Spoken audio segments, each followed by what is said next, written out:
Hello, and welcome to the channel.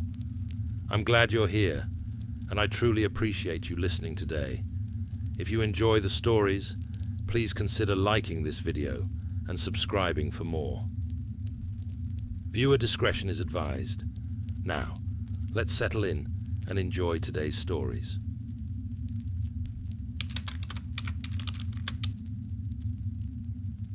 There's something about flea markets that feels timeless, as though they exist outside the normal flow of the world. I'd always loved wandering through the uneven rows of pop-up stalls, sifting through other people's forgotten treasures. Most of it was junk, yellowed books, chipped porcelain. But sometimes you'd stumble on something extraordinary.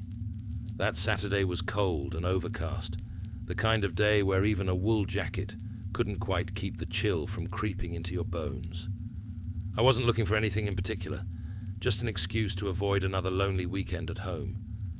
I'd almost passed the stall entirely. It was tucked into the far corner of the market, run by an older man with a wiry frame and thick glasses. He had an assortment of oddities, a rusted compass, a pile of mismatched silverware, and an assortment of eerie dolls with cracked porcelain faces. But my eyes locked onto the mirror.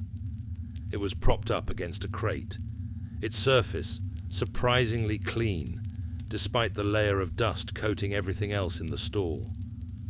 The frame was dark wood, carved with twisting vines and strange symbols I didn't recognize. It wasn't just a mirror. It was beautiful. "How much?" I asked, crouching down for a closer look. The man gave me an unsettling grin, his teeth yellowed and uneven. "For that? 50. A bargain, if you ask me." I hesitated. $50 wasn't cheap for something I didn't need, but I felt compelled, as though the mirror wanted me to take it. The thought should have been absurd, yet I couldn't shake it. "I'll take it," I said finally, handing over the money. As I carried the mirror to my car, I noticed the weight of it. It was heavier than it looked, almost unnaturally so. By the time I set it down in the trunk, my arms were trembling. I didn't think much of it then. I just assumed it was old, and old things were often dense and awkward. I didn't know, couldn't know, what I'd just brought into my life. That night, I cleaned the mirror. The glass was pristine, as though it had never aged a day, but the frame required effort. My fingers ached from scrubbing the intricate carvings, but as I worked, I noticed something strange. The symbols weren't purely decorative. They seemed deliberate, almost like they were telling a story, though I couldn't make sense of it. I hung the mirror in my bedroom, right above the dresser. It looked perfect there, filling the empty wall with an air of elegance. I admired it for a few moments, before turning off the lights and crawling into bed. It was around 3 a.m. when I woke up. At first, I wasn't sure what had stirred me, maybe the wind rattling the windows or the creak of the old house settling. But then I saw the light. A soft, silvery glow was emanating from the mirror. It wasn't bright, but it was enough to make my heart race. I sat up, rubbing my eyes, convinced I was imagining things. The reflection wasn't normal. Instead of showing my darkened bedroom, the mirror displayed a dimly lit room I didn't recognize. The furniture was sparse, just a table and a single chair, but the walls were covered in what looked like blackened vines, and there was someone standing there. At first, I thought it was my own reflection, but the figure didn't move when I did. It was a man, his face pale and gaunt, his eyes sunken and hollow. He stared at me through the glass, his lips moving as though he was speaking, but no sound reached me. I wanted to look away, to turn on the light and banish the image, but I was frozen. Finally, the man raised one trembling hand and pressed it against the glass. His mouth formed a single, unmistakable word. "Help."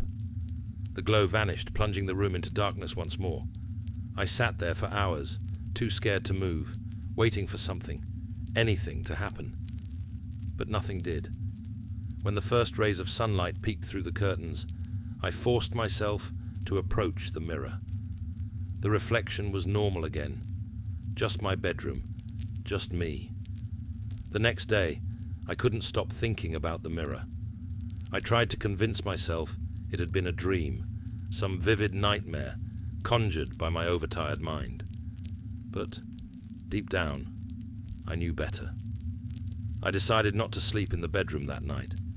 Instead, I set up a folding chair in the hallway where I could keep an eye on the mirror from a safe distance. Midnight came and went. Then 1 a.m., then 2. Just when I started to think I'd imagined everything, the glow returned. I leaned forward, my heart pounding in my chest. The same room appeared, though now it looked different. The vines on the walls had grown thicker, almost suffocating, and the air seemed hazy, like the room was filled with smoke. This time, there were 2 figures. The man from the night before was there, but so was someone else, a woman, her hair tangled and wild, her face streaked with dirt.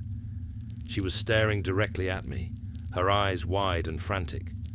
Her lips moved, forming another silent word: leave. The woman's expression haunted me long after the mirror returned to normal.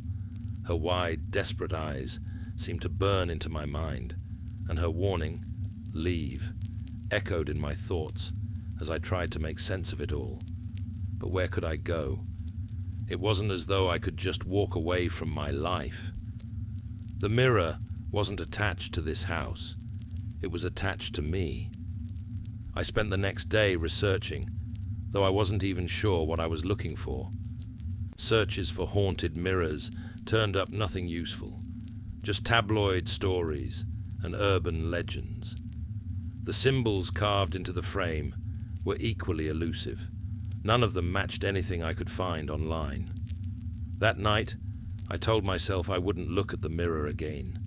If it glowed, I would ignore it. Maybe, I thought, it needed my attention to do whatever it was doing. But when the glow returned at 3 a.m., I couldn't help myself. This time, the room in the reflection was almost completely overgrown with black vines, their gnarled tendrils creeping across the floor and up the walls. The man and woman were there again, but now they weren't alone. A third figure had appeared, barely visible in the shadows. Its shape was indistinct, shifting unnaturally, as though it wasn't bound by the same physical laws as the others. The man pressed his hands against the glass again, his movements frantic. His mouth formed a new word: stop. I felt a chill crawl up my spine. Stop what? I whispered, though I knew he couldn't hear me. The woman stepped forward, her face filled with terror. She shook her head violently and mouthed a single phrase over and over. Don't trust it. I didn't understand.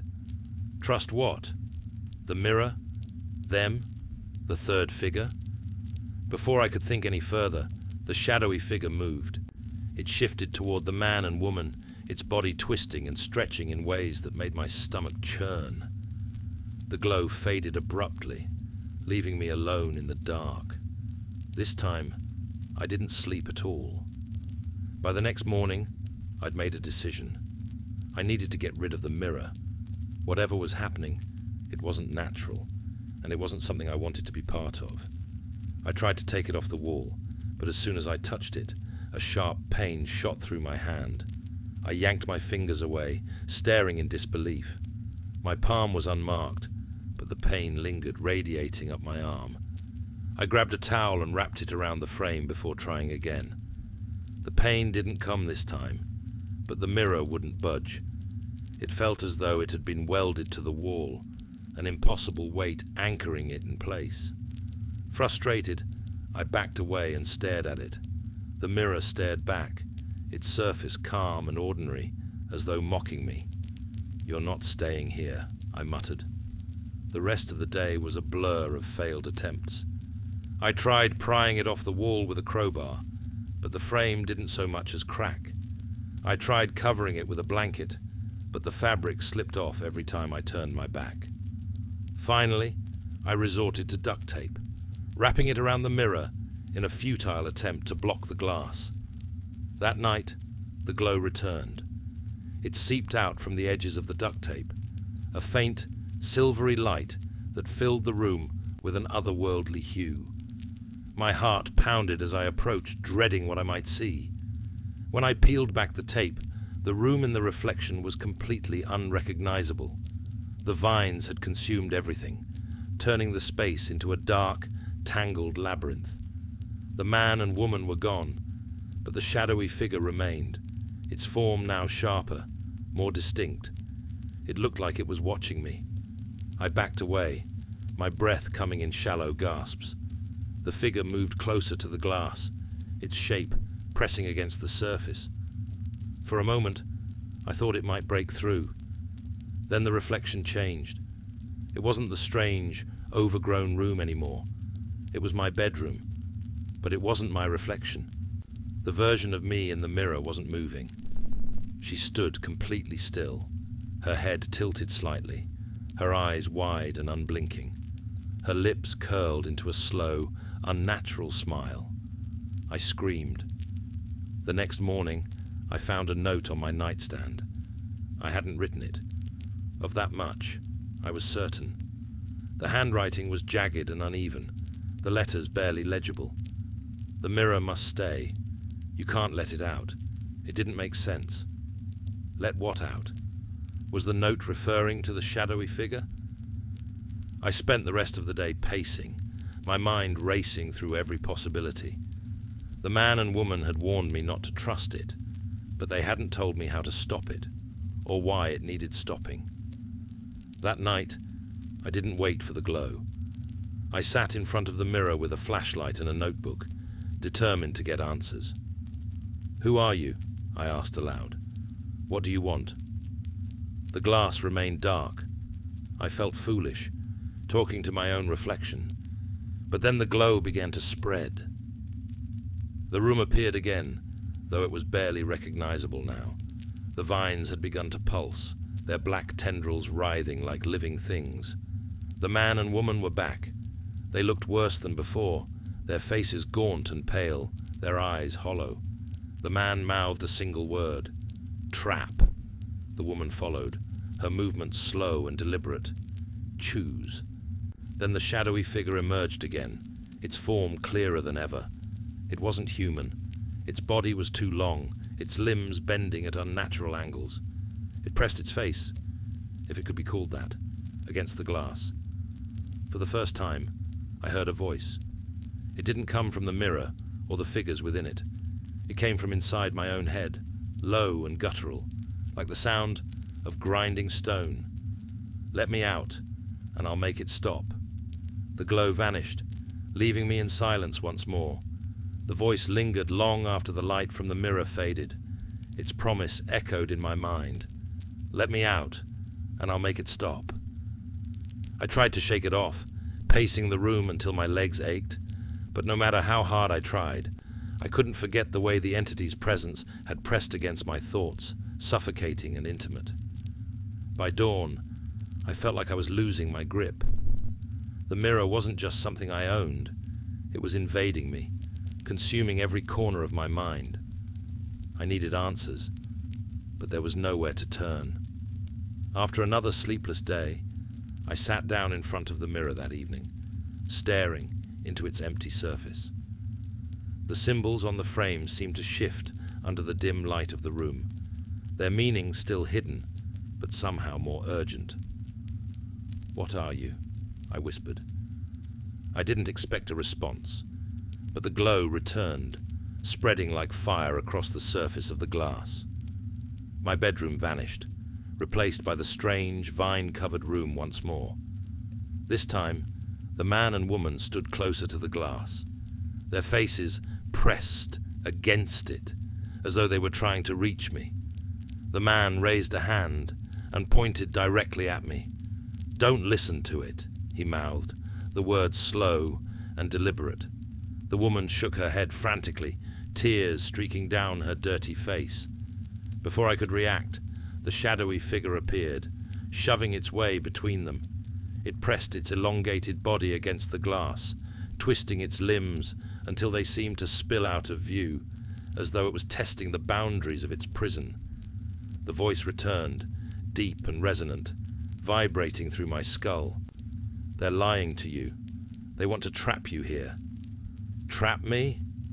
My voice was shaking, but I forced myself to speak. "What are you talking about?" The figure tilted its head, its movements unnatural. "They're not reflections. They're prisoners, just like I am. They're trying to pull you into their world, to take your place." The man pounded on the glass, his lips moving furiously, but I couldn't make out the words. The shadowy figure continued, its voice dripping with malice. "Let me out, and I'll protect you.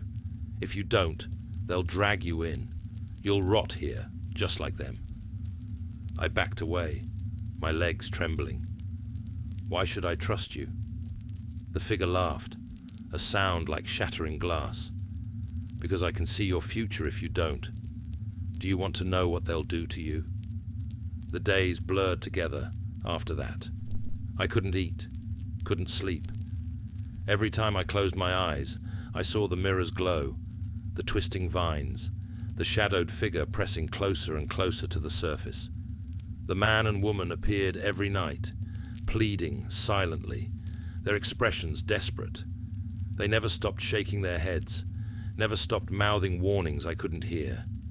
And always, the figure was there too, lurking in the background, whispering promises in my mind. By the 5th night, I couldn't take it anymore. I sat cross-legged in front of the mirror, my notebook open, determined to sort out the truth. "What happens if I let you out?" I asked the shadowy figure. The voice answered instantly, smooth and confident. "You'll be free. No more nightmares. No more warnings. I'll take care of everything." I looked at the man and woman, who were pounding on the glass again, their movements frantic. "What about them?" "They're part of the prison. They want someone to take their place, to rot here so they can escape." "Do you really think they care about you?" I hesitated. It made a sick kind of sense. If they were prisoners, wouldn't they do anything to get out? Even lie to me? But something didn't sit right. The fear in their eyes seemed genuine, their warnings too desperate to ignore. "Why are you locked up?" I demanded. The figure's form wavered, its edges blurring. "Because they're afraid of me. I'm too powerful, and they're weak. They'll say anything to keep me trapped." The man slammed his palms against the glass, shaking his head violently. "They're saying not to trust you," I whispered. The figure leaned closer, its face, or what passed for a face, almost touching mine through the glass. "Of course they are. They need you to stay ignorant. But you're smarter than that, aren't you?" That night, I decided to test the mirror. I didn't know what I was looking for. Some kind of sign, a clue. But I couldn't sit idle anymore. I grabbed a flashlight and a knife from the kitchen, my heart hammering in my chest as I approached the mirror. The surface was still and dark, the carvings on the frame almost seeming to hum under my touch. I pressed the tip of the knife against the glass, expecting resistance. Instead, the blade slid into the mirror's surface like water, ripples spreading outward from the point of contact. "What the hell?" I pulled the knife back, staring at the unmarred surface of the glass. The glow returned, brighter this time. The shadowy figure was already there, its twisted form writhing with excitement. "You're close," it purred. "Just one push, and you'll be free of all of this." The man and woman appeared behind it, their faces pale and horrified. They shook their heads, their mouths forming a single word over and over. "Don't." I felt a surge of frustration. Why? Why shouldn't I? Tell me the truth. The man pressed his hands against the glass, his face inches from mine. His lips moved, and for the first time I could hear him, faint and distant, like a voice carried on the wind. "It's a doorway." "What does that mean?" I shouted. The glow intensified, and the shadowy figure surged forward, cutting the man off. "It means they want to trap you here forever," the figure hissed. "Let me out, and I'll show you what freedom really looks like." The glass began to vibrate, a low hum filling the room. My hand trembled as I reached toward the surface, unsure whether I was about to save myself or destroy everything. My hand hovered over the surface of the mirror, my fingers trembling as the glow seemed to pulse in time with my heartbeat. The air in the room grew thick, heavy with a strange energy that pressed against my chest like a weight. The shadowy figure grinned, or at least it moved in a way that resembled a grin. The edges of its form flickered and blurred, its voice slithering into my mind like an unwelcome guest. "You're almost there. One touch, and you'll see." I wanted to believe it. The thought of ending the nightmares, the fear, the constant weight of not knowing what was real. It was tempting. But then, the man appeared again, his face pale and stricken with panic. He slammed his fists against the glass, his mouth forming words I couldn't hear. The woman joined him, her movements frantic. She pointed at me, then at the mirror, her gestures urgent. Finally, she pressed her hands together, as though she was begging me to stop. I clenched my fists, turning to the shadowy figure. "If you want me to trust you, prove it. What's on the other side of the mirror?" The figure's grin faltered, its form flickering like a bad signal. "Freedom," it said after a pause. "Freedom from what?" I pressed. "What are you hiding?" The glow intensified, and the figure shifted, looming closer. Its voice grew darker, more insistent. "They don't deserve your help. They've been here for so long they've forgotten what it means to live. You'll end up just like them if you don't act now." The man's voice broke through, faint but clear enough to stop me cold. "It's lying." The glow wavered, and for a moment the reflection flickered, revealing something else, something worse. I saw fire, an endless expanse of burning landscapes, blackened skies choked with ash, and in the center of it all, a towering, shadowy mass that dwarfed the figure in the mirror. Its limbs stretched across the horizon, its eyes glowing with a cold, malevolent light. I staggered back, the vision fading as quickly as it had come. The man and woman were watching me, their faces grim. What is that?" I whispered. The woman mouthed two words, her lips trembling. "It escapes." I didn't sleep that night. I couldn't. Every time I closed my eyes, I saw the fire, the towering shadow, and the faces of the man and woman trapped in the mirror. By morning, I knew I had to make a decision. I pulled my chair in front of the mirror, staring into its dark surface. "I need answers," I said aloud. "No games, no cryptic warnings. Tell me the truth." The glow returned almost instantly, as though the mirror had been waiting for me. The man and woman appeared first, their faces lined with exhaustion and fear. The man raised a hand, motioning for me to wait. Then the shadow emerged, pushing past them with an almost casual disdain. "You already know the truth," it said. "They're prisoners. You're not. You have the power to walk away." "Walk away?" I scoffed. "You want me to let you out? That doesn't sound like walking away to me." The figure's form twisted, growing larger, its voice filling the room like thunder. "Do you want to know what happens if you leave things as they are? They'll take you, just like they took the last one." The man slammed his fists against the glass, his voice cutting through the figures. "We're not taking you. We're warning you." "What are you warning me about?" I demanded, my voice cracking. The woman pressed her hands against the glass, her face pale and stricken. Her voice was faint but urgent. It wants you to free it. If it gets out, it won't just destroy you. It will destroy everything. The shadow laughed, a sound that sent a shiver down my spine. Such drama, it sneered. They're just afraid of losing their little kingdom. You've seen the world on the other side. It's beautiful, isn't it? No pain, no suffering, just freedom. I clenched my fists, my nails digging into my palms. And what about the fire? The monster I saw? Was that freedom too? The figure froze, its edges blurring. You weren't supposed to see that. The glow began to fade, but this time, I didn't let the mirror take control. I grabbed the frame, ignoring the searing pain that shot through my hands, and shouted, "Tell me the truth! What are you? Why are you here?" The glass trembled under my grip, the reflections flickering like static on a broken TV. The man stepped forward, his voice louder now, almost clear. "It's not a reflection. It's not human. It's old. Older than this world. And it's hungry."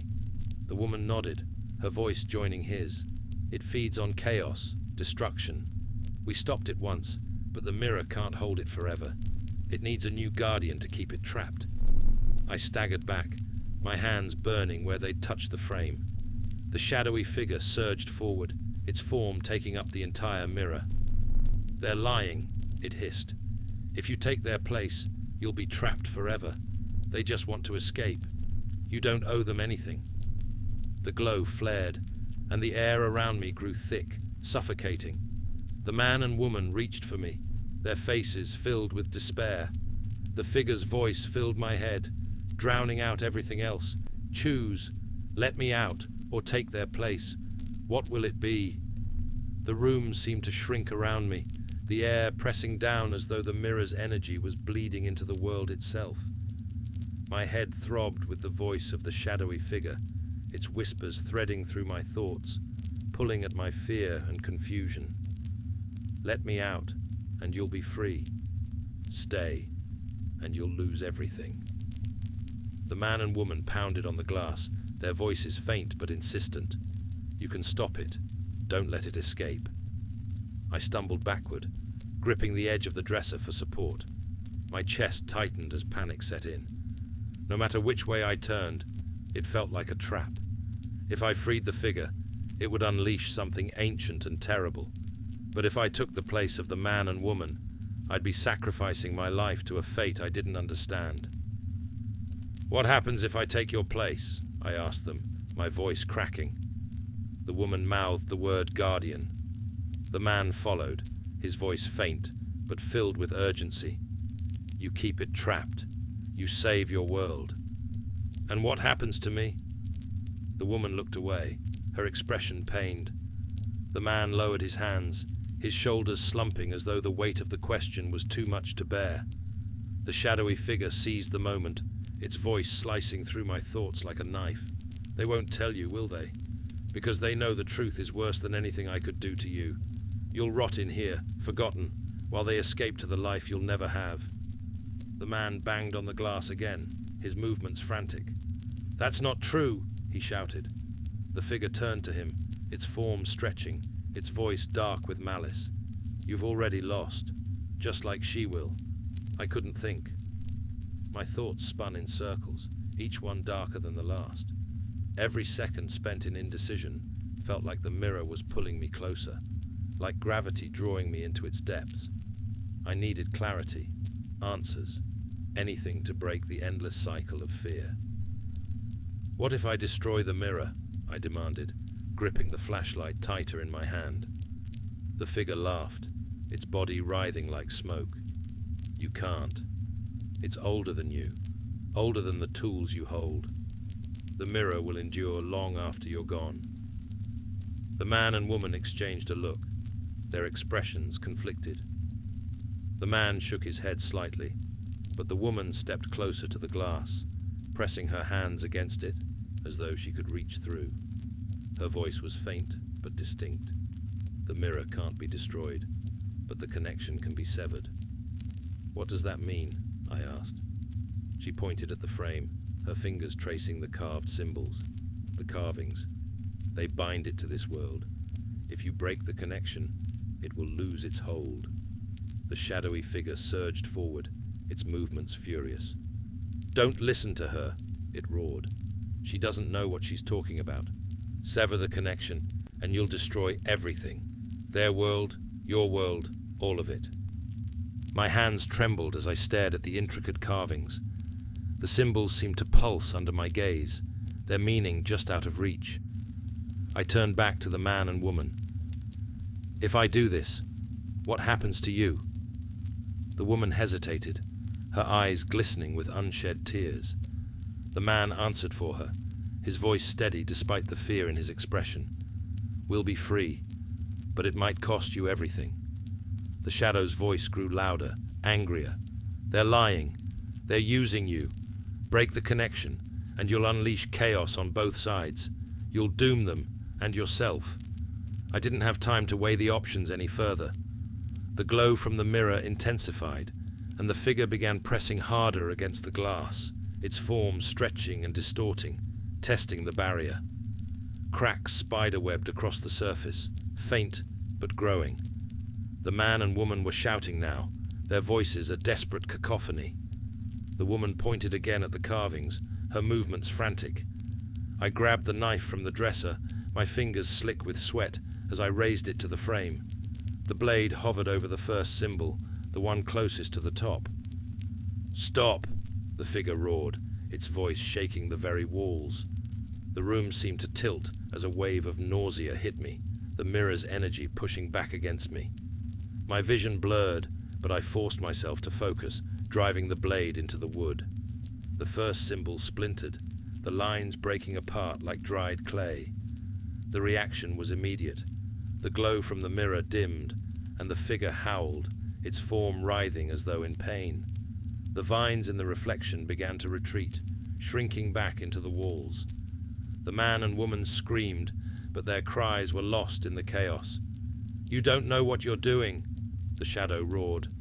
I moved to the next symbol, slashing at it with all my strength. The carving cracked, and the mirror trembled, the surface rippling like water. The figure lunged toward me, its voice piercing my mind. "Stop now, and I'll spare you. I'll spare your world." I ignored it, driving the knife into the third symbol. The glow vanished completely, plunging the room into darkness. For a moment, there was silence, and I thought it was over. But then the mirror shattered. I woke up on the floor, the knife still clutched in my hand. The air was thick with dust, and shards of glass were scattered around me. The mirror's frame was intact, but its surface was gone, replaced by an empty void that seemed to pull at the edges of my vision. The man and woman were gone. For a moment, I felt relief, until I saw the shadows. They slithered out of the void, curling and twisting like smoke. The figure's voice echoed faintly, distant, but still there. "You've only delayed the inevitable. I'll find another way." I stumbled to my feet, backing away from the frame. The symbols were destroyed, the carvings splintered and useless.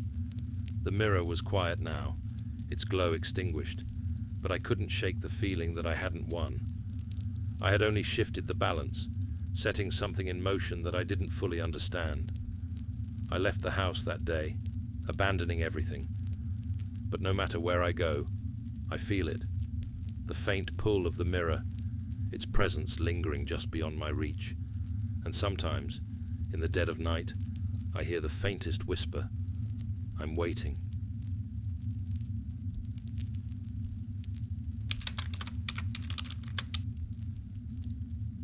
I wasn't planning to stop at the antique shop that day. It was one of those places crammed with too many things, where the air smelled of mildew and forgotten time.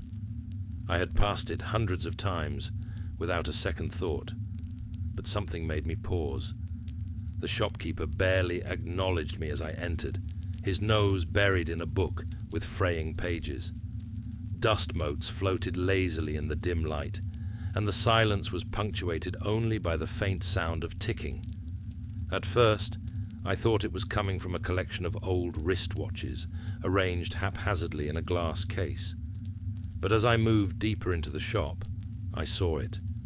An old brass clock sitting on a shelf at the back. It was small, no taller than a shoebox, with a glass front that revealed an intricately carved pendulum swinging back and forth. The frame was covered in strange etchings, patterns that almost looked like writing, though not in any language I recognized. As I leaned closer, the ticking grew louder, rhythmic and steady, almost hypnotic. "How much?" I asked, my voice startlingly loud in the stillness. The shopkeeper looked up, frowning, as if I'd asked him for something inappropriate. "That," he said, waving a dismissive hand. 50. No returns." I hesitated. The clock wasn't anything I needed, but there was something about it, something that felt oddly alive. "I'll take it," I said. I set the clock on the mantel in my living room, where it fit perfectly, as though the space had been waiting for it. The ticking filled the room, a steady cadence that seemed louder than it had been in the shop.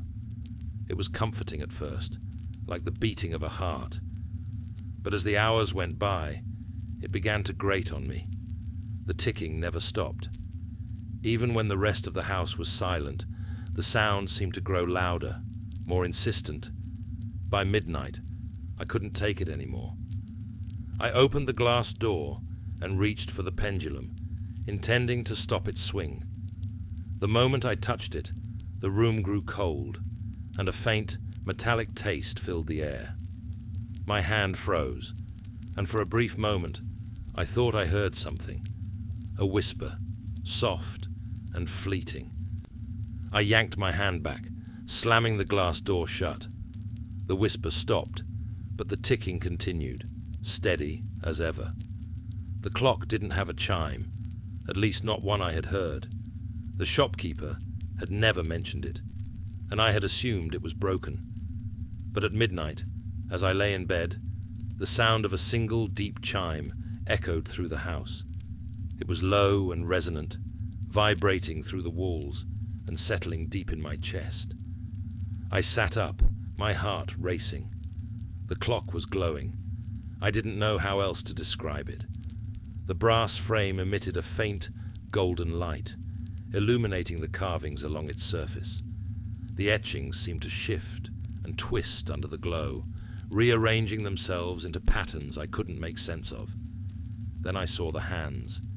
They weren't marking midnight anymore. They were spinning, faster and faster, blurring into a continuous circle. The ticking grew louder, more erratic, until it felt like the walls themselves were pulsing with the sound. And then it stopped. The hands returned to midnight, the light faded, and the house fell silent. I sat there for what felt like hours, staring at the clock from the safety of my bed, waiting for something else to happen. But nothing did. The next morning, I woke to find the clock's pendulum motionless. The glass door was open, though I didn't remember touching it. The carvings on the frame looked different now, more pronounced, as though they had been freshly etched.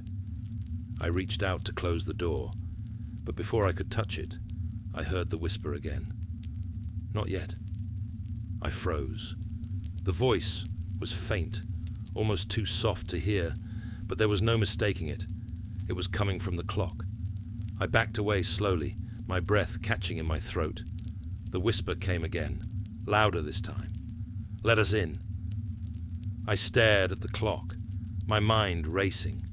The pendulum began to swing again, slow and deliberate, and as it moved, the carvings on the frame seemed to glow faintly. Then the knocking started. It was coming from the front door.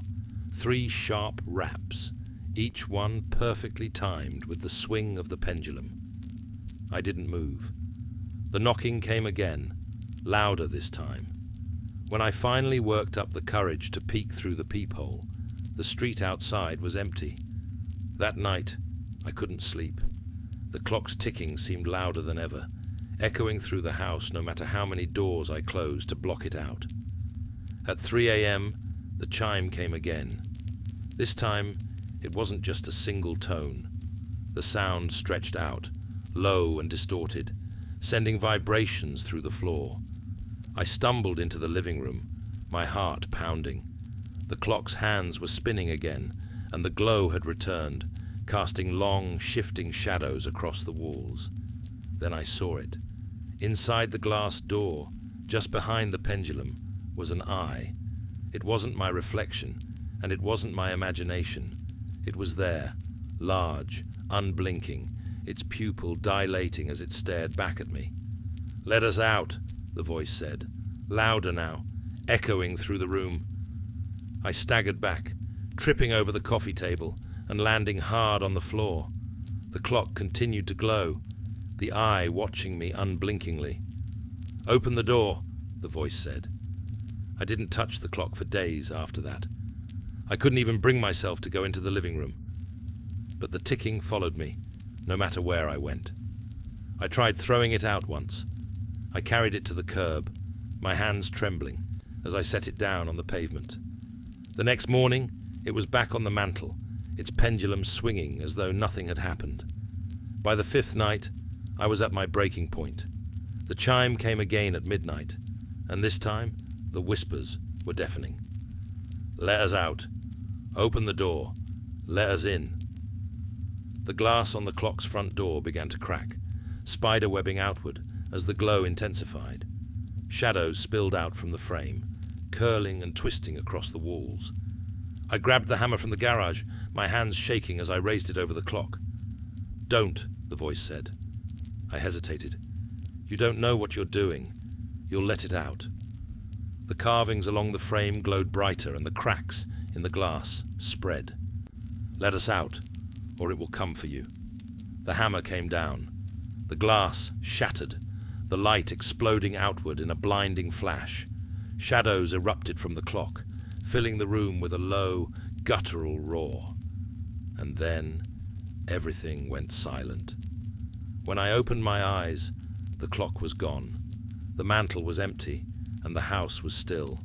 But sometimes, late at night, I still hear it, the ticking, faint and steady, growing louder with each passing day, and I know it's coming back. If you've made it this far, thank you for listening. If you enjoyed what you've heard and want to hear more, please consider liking the video and subscribing to the channel. It really helps the channel grow, and I truly appreciate your support.